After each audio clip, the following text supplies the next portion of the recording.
Hello students, welcome to Steno Buddies. The dictation will start in 5 seconds.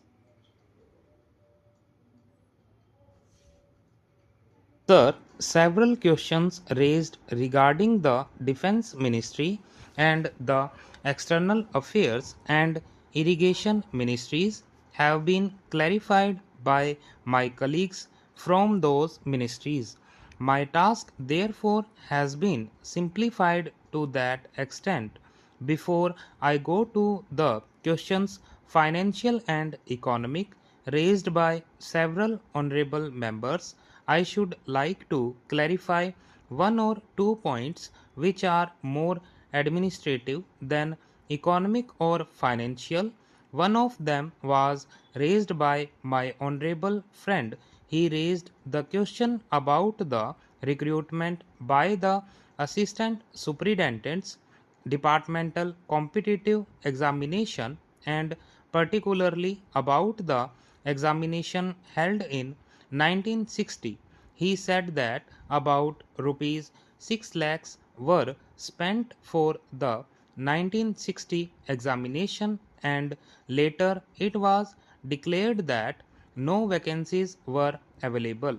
He therefore suggested that definite procedure should be there and the examination should be held according to the vacancies declared in advance, and all persons who have qualified in that examination should be eligible for promotion or for appointment.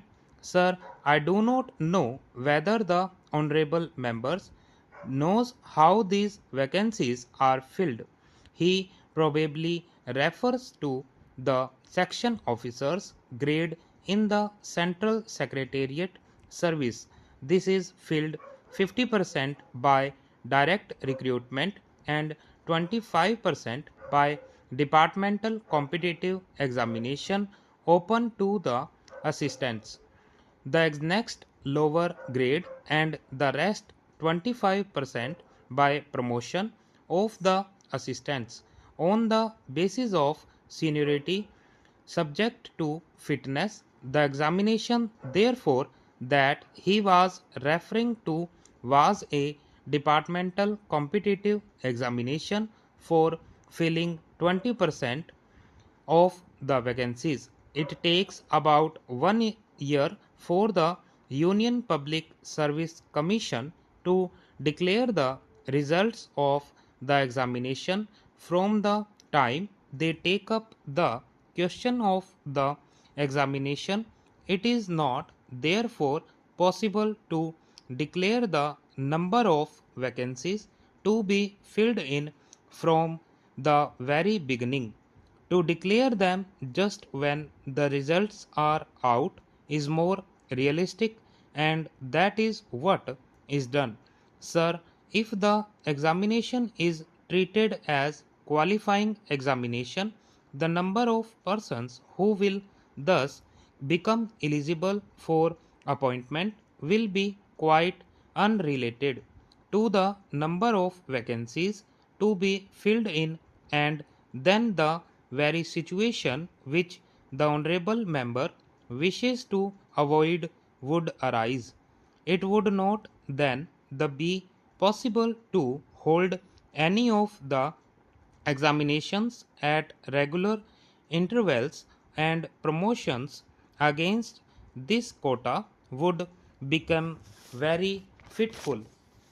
The honorable member also suggested that the rules for recruitment and promotion, etc., should be uniform for all ministries, whether participating in the Central Secretariat service scheme or not.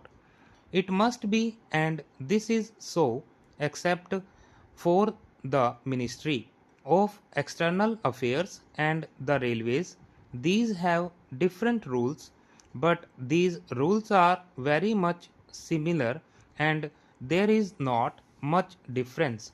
But because these persons are recruited for different purposes and by different agencies, they are separate. Therefore, his purpose in saying that there should be uniformity is almost carried out. The only difference is that the Ministry of Home Affairs does not control the services in these two ministries.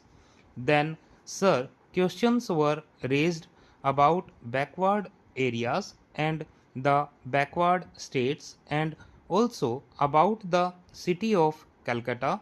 If the budget is properly scrutinized, it would be found that assistance is provided for the states, particularly the backward states, and the Finance Commission, which assesses the overall recruitments of the states, takes this into consideration and makes its recommendations, which are carried out every time the Finance Commission's recommendations are received, and they are received periodically according to the Constitution. Sir, I would like to give the total amount paid to the states on this account.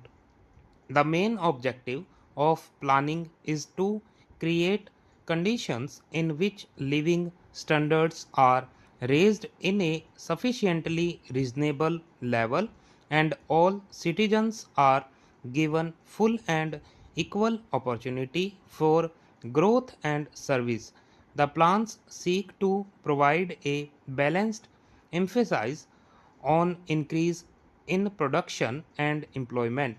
The development plans are thus accepted as the means for ensuring equitable development in the field of social services. There is no reason to suppose that needs of the less fortunate or prosperous states are being neglected, but it would not be proper to expect that all these differences could be wiped out now immediately. It must be seen whether we are going towards that very end or not.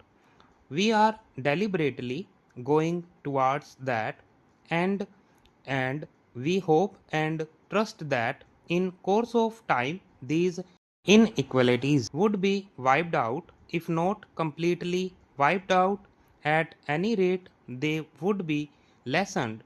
My honorable friend complained about inadequate provision included in the plan for meeting the growing requirements of the city of Calcutta, where even the basic services like water supply, sewage disposal, and drainage were not being augmented, and that the central government was not enthusiastic about solving these difficulties.